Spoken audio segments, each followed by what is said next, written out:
Views اور فیصل محمد کے واجب الاحترام سبسکرائبر اور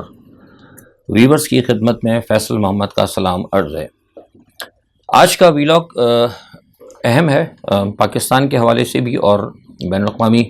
خبروں کا ہم آج تھوڑا سا جائزہ لیں گے، کیونکہ پاکستان میں اس وقت حالات زیادہ کچھ مخدوش ہوتے جا رہے ہیں۔ بین الاقوامی حالات میں آپ کو بتاتے چلوں کہ آج روسی فیڈریشن کی جو کونسل ہے اس نے جو ایک اسٹار ٹریٹی، جس کے بارے میں کل میں نے بتایا تھا آپ کو کہ علیحدہ ہونا کا اعلان کر دیا تھا پیوٹن نے بائیڈن کے دورے کے بعد، آج اس کی توثیق ہو گئی ہے۔ اب دیکھنا یہ ہے کہ اس معاہدے سے الگ ہونے کے بعد کیا صورتحال بنتی ہے، کیونکہ اس معاہدے میں یہ بھی تھا کہ جو ہیں فریق یعنی رشیا اور امریکہ جو ہے وہ اپنے نیوکلیئر آرسنل کی جو ہے مطلب کیا کہتے ہیں تعداد اور ان کے بارے میں جو ان کی ورکنگ کیپیسٹی ہے، ان کی پوزیشن اور کتنی چیزیں کہاں تک وہ اپلوڈ کریں گے اور کہاں تک وہ استعمال کریں گے، وہ سب چیزیں ایک دوسرے سے شیئر کرنی تھی، لیکن اب وہ ساری چیزیں ختم ہو چکی ہیں۔ اور اس کے بعد جو ایک اور صورتحال دیکھنے میں آئی ہے کہ بائیڈن کے دورے کے بعد جو ہے یوکرائن کی لڑائی کے اندر بہت سختی آ گئی ہے، اور میں سمجھتا ہوں کہ بائیڈن کی، جسے ہم نے پہلے کہا تھا اسی چینل سے، کہ بائیڈن کے دورے نے بنیادی طور پر یہ ظاہر کیا ہے، سپورٹ دی ہے یوکرائن کو کھل کے جب امریکہ آ گیا ہے جنگ میں، تو اس سے یوکرائن کے حوصلے بڑھ گئے ہیں، اور آج یوکرائن نے تقریباً لانگ رینج کچھ میزائلز اور دور مار میزائلز کے ذریعے کچھ ان علاقوں پر بھی حملہ کیے جو کہ روس کے زیر تسلط ہیں۔ تو اس وقت جو صورتحال ہے وہ یہ ہے کہ ماسکو اور کریملن جو ہے وہ تمام صورتحال پہ نظر رکھے ہوئے ہیں، اور جو میرا خیال ہے اور جو بین الاقوامی تجزیہ نگار ہے وہ یہ کہتے ہیں کہ اب یہ معاملہ جو ہے نا انف از انف کی بات ہوتا جا رہا ہے۔ ہو سکتا ہے کہ شاید روس کسی وقت بھی اچانک کوئی بڑا حملہ کرے اور کوئی بڑی جوابی کارروائی کرے، اور یاد ہے کہ 24 فروری بھی قریب آتی جا رہی ہے، تو اگلے 48 گھنٹے یا 24 گھنٹے میں ہو سکتا ہے کہ روس کو لگتا ہے کہ کوئی بہت بڑی وہاں سے ریٹیلیشن ہوگی۔ اچھا، اس کے علاوہ یہ کہ بائیڈن کے وہاں سے آنے کے بعد جو ہے بڑی تیزی سے یہاں پہ نیٹو کے اندر بھی سرگرمیاں جو ہیں تیز ہو گئی ہیں، نیٹو کے ممالک جو ہیں بڑی تیزی سے یوکرائن کو مزید مدد دے رہے ہیں، اور آج امریکہ کی جانب سے اعلان کیا گیا ہے کہ long range GPS guided missile بھی جو ہے ان کو دیے جائیں گے، اور اس کے علاوہ یہ کہ امریکہ نے F-16 بھی دینے کا اعلان کر دیا ہے، اور اس کے بعد اٹلی نے بھی جیٹ بمبار دینے کا اعلان کر دیا۔ اس سے پہلے وہ یہ سب جتنے بھی ممالک ہیں، آپ کو میں نے بتایا تھا کہ لیپرڈ ٹینک دینے کے بعد باقی سب نے جیٹ وغیرہ دینے سے انکار کر دیا تھا، لیکن ایسا محسوس ہوتا ہے کہ بائیڈن نے وہاں پر آ کر ان کو بڑے مطلب منظم طریقے سے ان کو تیار کیا ہے کہ روس کے خلاف کھل کر آپ آئیں، اور یقین دہانی جو ہمیں پتہ لگا ہے وہ امریکہ نے ان کو یقین دہانی کرائی کہ آپ یہ سمجھیں کہ آپ نہیں لڑ رہے بلکہ امریکہ ہی لڑ رہا ہے۔ اور اس کے علاوہ بائیڈن نے تمام جتنے بھی زیلنسکی کو آئندہ جو بھی اہداف ہیں، جن کن معاملات کے ساتھ کن ملکوں کے ساتھ روابط رکھنے ہیں اور کیا کرنا ہے، وہ اس کی بھی ہدایت دی۔ اور اسی دوران زیلنسکی سے جب ملاقات ہوئی بائیڈن کی، تو بائیڈن نے پاکستان کے صدر عارف علوی کے لیے بھی کہا زیلنسکی سے کہ آپ ان کو ٹیلی فون کریں، اور ٹیلی فون کر کے ان کو یوکرائن آنے کی دعوت دیں، تاکہ مزید جو ہے نا روس کو یعنی پیوٹن کو بھڑکایا جا سکے، اور پیوٹن کو پتہ لگے کہ جس وقت یاد ہے آپ کو کہ پیوٹن جب تھے وہاں پر تو ملنے کے لیے گئے تھے عمران خان پیوٹن سے ماسکو، تو اس کا جواب کے طور پہ جو ہے اب ان کو یہاں بلایا جا رہا ہے صدر علوی کو۔ اور جس وقت میں آپ سے بات کر رہا ہوں تو اس وقت تقریباً پاکستان کے کوئی یہاں 5 بجے ہوں گے، مجھے یہ پتہ لگ گیا تھا ایوان صدر کی طرف سے کہ ان کو باقاعدہ زیلنسکی کا ٹیلی فون صدر علوی کو آیا تھا، اور انہیں یوکرائن آنے کی دعوت دے دی گئی ہے۔ یعنی بات وہی آئی جو میں کہہ رہا تھا، یا کیا کرنا چاہیے، 2 موذی ہوتے نا، 2 موذیوں کی لڑائی کے اندر جو ہے نا پاکستان کو انہوں نے پھر دوبارہ رگڑنے کا وہ بنا دیا ہے، چارہ بنا دیا۔ تو اب یہ وہی بات آئی جو میں آپ سے کہہ رہے تھے کہ پاکستان یہ جو عمران خان کی جو حکومت گرائی ہے، یہ باقاعدہ ایک پلاننگ کے تحت ہوا ہے، اور لوگ اس کو سمجھ نہیں پا رہے۔ لوگوں نے صرف ایک باجوہ کی حد تک رکھا ہے۔ میں نے کہا تھا کہ باجوہ تو ایک ٹول تھا، اب آپ کو آہستہ آہستہ چیزیں سمجھ میں آنے لگیں۔ لوگ ہم سے کہہ رہے تھے کہ یوکرائن سے کوئی تعلق نہیں ہے پاکستان کا، بہت ساری چیزیں بھی آپ کو آہستہ سے کھلیں گی کہ پس پردہ امریکہ نے پاکستان سے کیا کیا کام کرائے ہیں۔ اچھا، جب پاکستان کی بات آئی ہے تو آگے تھوڑا سا چلتے ہیں پاکستان کی طرف۔ آپ کو پتہ ہے کہ وہ پرویز الہی کو شامل کر لیا گیا ہے، 10 اپنے ممبران کے ساتھ وہ آ گئے ہیں، ٹھیک ہے، اچھی بات ہے۔ اور اب دیکھنا یہ ہے کہ عمران خان کا فیصلہ ہے، انہوں نے ان کو صدر بنانے کی آفر کر دیا۔ پتہ نہیں صدر ابھی تک اس کے اندر تو نہیں ہے، تحریک انصاف میں صدر کا عہدہ ہو سکتا ہے وہ کریٹ کر لیں، کوئی بات نہیں، جب ہم مسلم لیگ میں تھے تو ہم بھی جب مطلب کسی کو اکوموڈیٹ کرتے تھے، لوگ آتے تھے ہمارے پاس سے تو ہم لوگ وہ کرتے تھے. ہمارے پاس بھی وائس پریزیڈنٹ تھے، 2 وائس پریزیڈنٹ ہوتے تھے ہمارے یہاں منشور کے اندر. ہمارا جو مسلم لیگ تھا ہم نے ایک سینئر وائس پریزیڈنٹ بھی کر رکھا تھا. تو ٹھیک ہے ایڈجسٹمنٹ ہو جائے گی، لیکن سوال یہ پیدا ہوتا ہے کہ کیا اچانک اس طرح ان کو ایک دم مرکزی صدر کا عہدہ دینے سے یہ بھی دیکھنا پڑے گا کہ کیا مطلب پہلے کچھ جو سینئر لوگ ہیں ان کے اندر کوئی بد اعتمادی تو نہیں پیدا ہوگی، کہیں وہ صورتحال تو نہیں ہوگی جیسا کہ مریم نواز کو اچانک نواز شریف نے آرگنائزر بنا دیا تو سینئر مسلم لیگی ناراض ہوئی. کیونکہ بہرحال پی ٹی آئی کے اندر سینئر لوگ تو ہیں، تو بہرحال دیکھتے ہیں. مطلب یہ تو خیر ایک میرا خیال ہے، اللہ کرے نہ ہو سکتا ہے نہیں بھی ہوں، ضروری نہیں ہے. لیکن یہ ہے کہ پرویز الہی کے پی ٹی آئی میں داخل ہونے سے تھوڑی سی پی ٹی آئی تو مضبوط بھی ہوگی اور مسلم لیگ کو نواز کو جو ہے میں سمجھتا ہوں کہ پنجاب میں جھٹکا پڑے گا اور اس پس منظر کے اندر تحریک لبیک کو شاید ہو سکتا ہے کچھ کامیابی ہو. کیونکہ جب مسلم لیگ کے ووٹ ٹوٹیں گے نواز کے تو ظاہر ہے پرانی جماعتوں سے پھر مایوسی بڑھے گی، تو جو نئی جماعتیں اس میں تحریک لبیک ہے اس کو بھی شاید ہو سکتا ہے اس کا ووٹ بینک بڑھے. لیکن یہ اور جیسے کہ عمران خان صاحب ابھی جیل گئے تھے 2 دن پہلے، اور جب وہ گئے تھے کورٹ میں تو جو آپ نے دیکھا تو وہ بھی ایک بڑا اچھا مومنٹم تھا، اس کو بڑا اچھا جسچر گیا قوم کے اوپر. لوگوں کو پتہ لگا کہ عمران خان ایک مقبول لیڈر ہیں. تو یہ تو بہرحال دیکھیے وہ ایک سلسلہ چل پڑا تھا ان کا، یہ ابھی صورتحال یہ ایک اس طرف چل رہی ہے. لیکن جو اصل کام ہے جو اس وقت شروع ہوا ہے، جو آج سے شروع ہے، جو بڑی اہم خبر ہے اس وقت، وہ یہ خبر یہ ہے کہ عمران خان صاحب نے وہ جیل بھرو تحریک جس کا اعلان کیا تھا، جس کے بارے میں آپ کو یاد ہوگا اسی چینل سے آپ سب گواہ ہیں جو اگر پورے دیکھتے ہوں تو میں نے اس جیل بھرو تحریک کی مخالفت کی تھی، پہلے بھی مخالفت کی تھی اور آج بھی کر رہا ہوں، اور ابھی بھی میں اس تحریک کی مخالفت میں یہ میرا تجزیہ ہے. مجھے اس چیز کو میری عمران خان کی مخالفت نہ سمجھا جائے. وہ ایک پارٹی لیڈر ہے، پارٹی ہیڈ ہے، اس کا فیصلہ ہے، انہوں نے اپنی مشاورت کی ہوگی، ہو سکتا ہے زیادہ بہتر سمجھتے ہوں. لیکن میرا خیال یہ تھا کہ یہ طریقہ کار بالکل غلط ہے. اس کی وجہ یہ ہے کہ جیل بھرو تحریک ایم آر ڈی کے دور جب ہوئی تھی نا، اس وقت ہم بھی تھے، اور ہمارے یہاں جو تھا نا اس وقت کے حالات اور آج کے حالات میں بڑے فرق ہیں. ہم نے جس وقت جو جیل بھرو تحریک اس وقت شروع ہوئی تھی تو جیل بھرو تحریک کے اندر اس وقت یہ جتنے علاقوں سے جن لوگوں کو کہا گیا تھا کارکنوں کو، تو ہم نے کارکنوں کو ہدایت دی ہوئی تھی وہاں پہ باقاعدہ کہ جو آدمی جیل بھرو تحریک کے لیے آ رہے ہیں وہ لوگ آئیں جن کے گھر میں کچھ دانے موجود ہیں، جن کے گھر کے اندر کیپیسٹی ہے کہ اگر وہ 15 دن 20 دن یا مہینہ 2 مہینہ کا جیل میں رہیں تو پیچھے ان کے بچوں کو ان کی کفالت کے لیے کچھ نہ کچھ پیسہ ہو. اور جو خاص طور پہ کچھ لوگ تھے جن کو ہم جانتے ہیں کہ جو ایکٹیو تھے ان کی پھر کہیں نہ کہیں سے مدد بھی کی گئی تھی. اس وقت ہمارے جو سینئر، اب نام نہیں لوں گا مسلم لیگی رہنماؤں کا، تو ہم نے بھی کچھ مدد کی تھی لوگوں کی اور ان کو ایک موٹیویٹ کیا تھا کہ آپ نے فکر نہیں کرنی. لیکن آج کے دور کے اندر مجھے یہ بتائیے کہ اس وقت تو صورتحال یہ ہے کہ لوگوں کے پاس گھر میں خود کھانے کے لیے پیسے نہیں ہیں. مطلب ایک آدمی جس کے بچے اس کی نظروں کے سامنے بلک بلک کر ایک وقت کی روٹی کے لیے وہ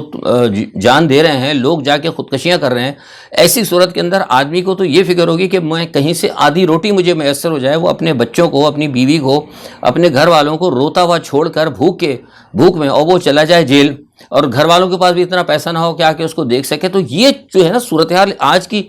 لوگوں کے اندر یہ صورتحال نہیں ہے. مجھ سے کسی سے ایک بات ہوئی تھی، کسی کا پیغام آیا تھا، انہوں نے جب میں نے یہ جیل بھرو تحریک کی مخالفت کی تو کہنے کا فیصل صاحب آپ کو نہیں پتا لوگ میں نے کہا بھائی دیکھیے لوگ پرجوش ہوں گے. سوال یہ پیدا ہوتا ہے کہ آپ لوگوں کو کی پرجوش جو لوگ ہیں ان کو ہم ان کے جوش کو استعمال کرنا چاہیے کسی ایسے چیز کے لیے جس سے کہ ہمارے اہداف حاصل ہوں. آپ مجھے بتائیے کہ جن لوگوں نے پاکستان کو آج اس صورتحال میں مبتلا کیا ہے، ٹھیک ہے، جو آج مطلب اس چیز کے ذمہ دار ہیں، وہ تمام لیڈران اور وہ تمام MPAs, MNAs اور ان کے تمام چمچے کڑچے ضلعی اور جو صوبائی سطح کے جتنے بھی ایم آر ڈی کے یا ملک دشمنوں کے جو چمچے کڑچے، سیاسی چمچے کڑچے ہی کہیں گے نا، نعرے لگانے والے جو بڑے بڑے عہدوں پہ ہیں صوبائی سطح کے اوپر، انہوں نے اس ملک کا آج حال یہ کر دیا کہ انہوں نے تو لوگوں کو آج بھوکا مار دیا. تو وہ جو ہے بیٹھیں گے اپنے بنگلوں کے اندر اور غریب جو ہے وہ جیل میں جا رہا ہوگا. میں نے ابھی جب یہ بات ہوئی تھی آج سے ایک دن پہلے، آج کی بات تو نہیں، ایک دن پہلے میں نے، کیونکہ کل جب میں نے ویلاگ کیا تو میں نے آپ کو بتایا تھا کہ جیل بھرو تحریک ہو رہی ہے. ایسا ہی میں نے مطلب ایک بندے کو، کسی کو پیغام، میں نام نہیں آپ کو لیتا کسی کی، کیونکہ سارے دوست ہیں پھر لوگ برا مان جاتے ہیں. ایک مسلم لیگی پیپلز پارٹی کے ایک بندے کو میں نے، سندھ سے اس کا تعلق ہے، اور اس کو ایسے میسیج کیا. میں نے کہا یار یہ کل سے جیل بھرو تحریک دیکھ رہے ہیں کراچی کی، آپ کیا پوزیشن ہے کراچی میں، سندھ میں کیا؟ اس نے کہا جی ایسے مجھ سے کہتے ہیں، اصل میں مجھے پرانے لوگ کہتے ہیں نا مولانا، تو کہنا مولانا صاحب مسئلہ سارا یہ ہے کہ ہمیں تو اس سے کوئی تعلق نہیں ہے، ہم نے تو شام کو بیٹھ جانا ہے اپنا ٹی وی کے اوپر سامنے ہماری رکھی ہوگی، فری 2 ہیں مطلب تعلقات ایم این اے وہ سابقہ، تو کہتے ہیں جی ہمارے سامنے تو جیک ڈینیل رکھی ہوگی، ہم سگریٹ کا کش لے رہے ہوں گے اور دیکھ رہے ہوں گے کہ کس طریقے سے جو ہے نا لوگوں کو اٹھا کے جیلوں میں بھریں گے، ہمیں کیا لینا دینا، جس نے جیل بھرنی ہے وہ بھرے. تو سوال یہ پیدا ہوتا ہے، یہ بڑی ایک مطلب بات جو ہے نا میں آپ کو بتا رہا ہوں، یہ حقیقت ہے، یہ ان لوگوں کی اوقات ہے. یعنی کہ لوگ مریں گے، لوگوں جیل میں جا رہے ہوں گے، لوگ پٹ رہے ہوں گے، لوگوں کے گھر میں فاقے ہو رہیں گے، اور وہاں پہ لوگ ٹی وی کے آگے بیٹھ کے شراب نوشی کر رہے ہوں گے اور اچھی قسم کا سگریٹ یا سگار پی رہے ہوں گے. تو جس ملک کے معاشرے کے اندر سیاستدانوں میں جب یہ سوچ ہو، یہ سیاستدان نہیں ہے، یہ بھیڑیے ہیں، ان کے آگے جیل بھرو تحریک ایسے نہیں چلائی جاتی. میں نے کہا تھا، میں نے ان کو مشورہ دیا تھا کہ آپ جیل بھرو تحریک کے بجائے آپ جو ہے بدماشیہ مٹاؤ تحریک شروع کریں. بدماشیہ مٹاؤ تحریک شروع ہوگی تب آپ الیکشن کی طرف جائیں گے. آپ مجھے یہ بتائیے کہ اگر اس وقت 2 یا 4، ایک بات کر رہا ہوں میں، مطلب کو ترغیب نہیں دے رہا، بات خدا نہ خواستہ اگر 2-4 کو بڑے جسے صوبائی سطح کی بدماشیہ کے 2-4 لیڈر جیسے کہ وہاں پھڑکائے تھے سری لنکا کے اندر عوام نے، اگر 2-4 یہاں پھڑک جائیں مثال کے طور پر، تو آپ سمجھے کہ پھر کیا صورتحال ہوگی پاکستان کی. پھر ہوگا نا صحیح معنوں میں دباؤ پڑے گا. اس سے کیا دباؤ پڑنا ہے حکومت پہ؟ اس سے کوئی حکومت پہ دباؤ نہیں پڑنا ہے، اس سے حکومت پر کوئی دباؤ نہیں پڑنا. نتیجہ کیا ہوگا کہ جب تک آپ کچھ سخت اقدام ایسا کریں کہ جس سے حکومت پہ دباؤ پڑے، 1-2 بندے بدعنوان قسم کے پھڑکیں یہاں سے، وہ جیسے کہ نا بدماشیہ مٹاؤ والی کو تحریک چلے، لوگوں کے اندر جوش پیدا ہو، لوگ نکلے، ان کو پکڑیں، مار کے سڑکوں پہ گھسیٹیں، تب جا کر حکومت پہ جناب دباؤ پڑے گا. ایسے دباؤ پڑنے والا نہیں ہے، جس طرح دباؤ میں آنے والے لوگ نہیں ہیں. تحریک انصاف کے ایک صاحب سے آج صبح پہ بات ہوئی جیل بھرو تحریک کے حوالے سے، تو وہ کہنے کہ جناب اصل میں نے ان کو کہا، میں نے کہا یار کچھ اس قسم کا کام کریں. خان صاحب کو کہ نہیں جی اصل فیصل صاحب پتہ ہے ہم چاہتے ہیں نا پرامن معاملہ ہو، بہت پرامن طریقے سے ہو معاملہ، سارے حالات خراب نہ ہوں. میں نے کہا جناب آپ کے سامنے میں نے پھر وہی کل والی بات جو ہے کہ میں نے کی تھی، میں نے ان کو بتایا کہ جناب وہ تو یہ کہہ رہے ہیں کہ ہم تو بیٹھ کے ٹی وی کے آگے تماشا دیکھیں گے آپ لوگوں کا. میں نے کہا آپ کا تو مطلب آپ کے تو سامنے ظالم بیٹھے ہوئے ہیں اور آپ پرامن بات کر رہے ہیں. میں نے کہا میرے نزدیک تو ایسا ہی ہے کہ کسی نے میرے اللہ نہ کرے میرے گلے پہ کسی نے چھری رکھ دی ہو مارنے کے لیے، اور میں اس سے کہوں کہ نہیں جناب پہلے ہم ایسا کرتے ہیں کہ آپ پہلے چائے پی لیں اور کیک کھا لیتے ہیں. تو میں نے کہا جو آپ کو مارنے کے لیے تیار ہیں، جو آپ کو فنا کرنے کے لیے تیار ہیں، آپ ان سے امن کی بات کر رہے ہیں. میں نے کہا یہ جو ہے نا اس مطلب جس کائنڈ آف پولیٹکس جو ہے نا، میں نے کہا میری سمجھ میں کم از کم نہیں آئی ہے. تو بہرحال یہ ایک میرا اپنا خیال ہے اور میں نے تو یہ پیغام دے دیا تھا. اور تو اب دیکھیں اللہ بہتر جانتا ہے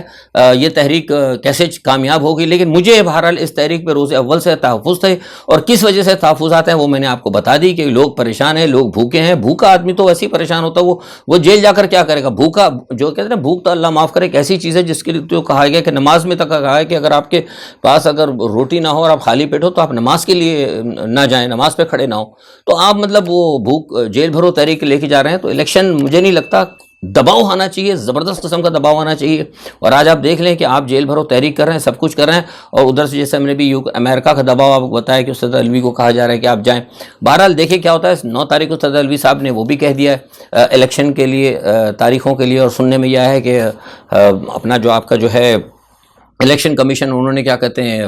بات کی ہے کچھ آئینی ماہرین سے. بہرحال ابھی تک میرا وہاں سے رابطہ نہیں ہو پایا. میں نے کوشش کی تھی لیکن نہیں بات ہو پائی کیونکہ آج میں ذرا تھوڑا سا ادھر دوسرے معاملات کے اندر بھی تھا، تھوڑا سا بزی تھا. تو بہرحال کل دیکھوں گا کیا ہوا. اچھا ہمارے جو بلاول صاحب ہیں ماشاءاللہ وہ تو باہر ہی یورپ میں ہی گھوم رہے ہیں، کبھی جرمنی، کبھی امریکہ، کبھی کدھر وہ کدھر. اب وہ ہنگری پہنچے ہوئے، وہ ان کو اس سے کوئی تعلق نہیں. وہ پورے جو ہے نا انہوں نے وہ چھوڑ دیا ہے اس کے اوپر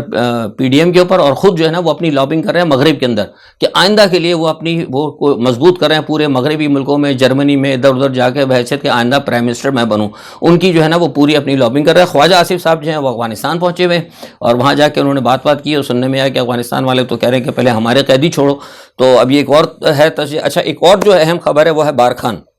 دیکھیے یہ جو بارکھان کا جو ثانیہ ہوا ہے اس میں آپ کو میر باز کھیتران، آپ یقین کریں میں تو پتہ نہیں بہت سے لوگ پھر بعد میں کرٹیسائز بھی کرتے ہیں، آپ یقین کریں مجھے بالکل افسوس نہیں، بالکل بھی افسوس نہیں. اس کی وجہ یہ کہ اس چیز کو ہم پیٹ رہے ہیں گزشتہ 2 صدیوں سے.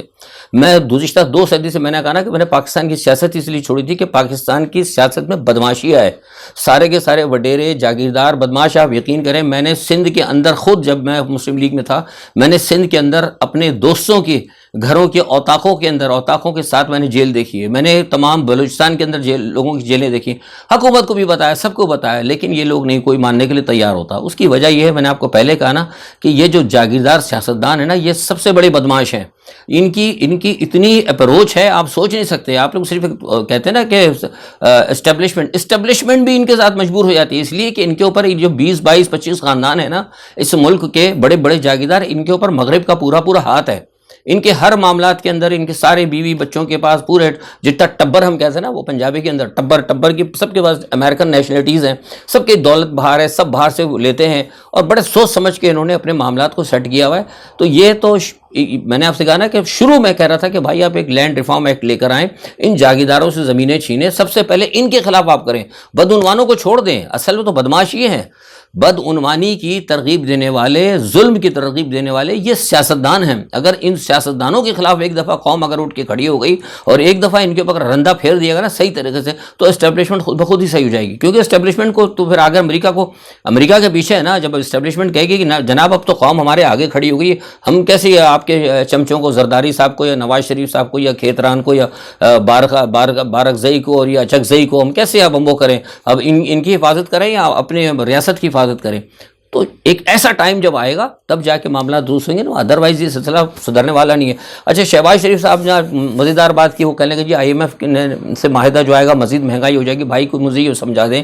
کہ جس وقت آئی ایم ایف سے آپ کی بات چیت ابھی چل رہی تھی تو آپ نے کہا تھا کہ آئی ایم ایف معاہدے پہ جا رہے ہیں اس لیے ہم مہنگائی کر رہے ہیں، تاکہ انہوں نے کہا تھا ٹیکس بڑھاؤ، انہوں نے ایک اہداف دیے تھے، آئی ایم ایف اہداف دیتا، تو جب انہوں نے اہداف دے دیے، آپ نے اہداف لے لیے اور آپ نے ٹیکس بڑھا دیا، تو اب تو آپ سیدھا معاہدے میں جانا۔ ابھی اب معاہدہ ہوا ہی نہیں، آپ نے پہلے کہہ دیا کہ جب معاہدہ ہوگا تو اور مہنگائی بھی جائے گی۔ تو یار اس سے آپ میری یہ ٹیکنیک ان کی نا میری سمجھ میں کم از کم نہیں آئی کہ یہ کیا سلسلہ ہے۔ اور دوسرا انہوں نے کہا کہ جناب وہ گاڑیاں نیلام کر دیں گے۔ کیا گاڑیاں نیلام کریں گے؟ گاڑیاں نیلام کریں گے سرکاری، وہ یہ ہوگا کہ 50 لاکھ کی گاڑی ہوگی وہ کسی جاگیردار کو، وڈیرے کو، کسی پنجاب کے بڑے وڈیروں کو، جاگیردار کو وہ 5 لاکھ میں دے دی جائے گی۔ یہ بھی ایک قسم کا نوازنے کا طریقہ ہے۔ باقی کہہ رہے ہیں کہ سرکاری رہائش گاہیں یہ فروخت کریں گے، اچھا فیصلہ، یہ میں نے پہلے بھی کہتا رہا ہوں اپنے چینل سے بار بار۔ تو گورنر ہاؤس، بڑے گورنر ہاؤس ہیں جتنے بڑے یہ سب اٹھا کے بیچیں، فروخت کریں، اور گورنر کے پاس اتنے پیسے ہوتے ہیں گورنر اپنی رہائش گاہ میں بھی رہ سکتا ہے۔ آخر وہ وہ تھے اپنا معراج خالد صاحب، اللہ جنت نصیب کرے، جو میرے ساتھ ٹریک 2 ڈپلومیسی میں تھے اسلام آباد کے اندر، وہ تو اپنے گھر میں رہتے، تو پی ایم ہاؤس میں بھی نہیں جاتے تھے،